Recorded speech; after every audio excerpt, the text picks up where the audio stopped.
নজর রাখবো পরবর্তী সংবাদে। বিশালগড়ের রামছড়া এলাকায় আজ গোপন সূত্রের ভিত্তিতে বিপুল পরিমাণে গাঁজা উদ্ধার, তবে অভিযুক্ত পলাতক। এমনটাই খবর উঠে আসছে। রামছড়ায় 36,36,000 টাকার গাঁজা উদ্ধার, আনুমানিক 303 কেজি শুকনো গাঁজা উদ্ধার করা হয়েছে। তার বাজার মূল্য 36,36,000 টাকা এবং ইতিমধ্যেই অভিযুক্ত পলাতক। বিশালগড় থানার পুলিশ ঘটনার তদন্তে। কি বক্তব্য পুলিশের, শুনুন।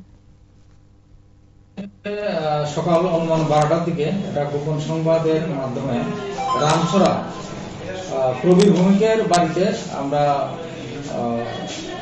বিদ্যাদেব বর্মা ইন্সপেক্টর বিশালগড় থানা এবং আমাদের ডিস্ট্রিক্ট হেডকোয়ার্টারের একজন senior officer Keshari Jamatia DSP এবং আরও টিএসআর মহিলা পুলিশ স্টাফ নিয়ে রেড করা হয়।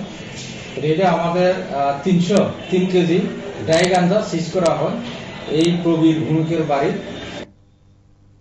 পুলিশের বক্তব্য আপনারা শুনলেন। ইতিমধ্যে সিজ করা হয়েছে বাড়ি এবং তার সাথে বিপুল পরিমাণে গাঁজা উদ্ধার হয়েছে। তদন্ত চলছে। অভিযুক্তকে ধরার জন্য জোর তৎপরতা পুলিশের। ছোট্ট বিরতির পর ফিরবো, সঙ্গে থাকুন।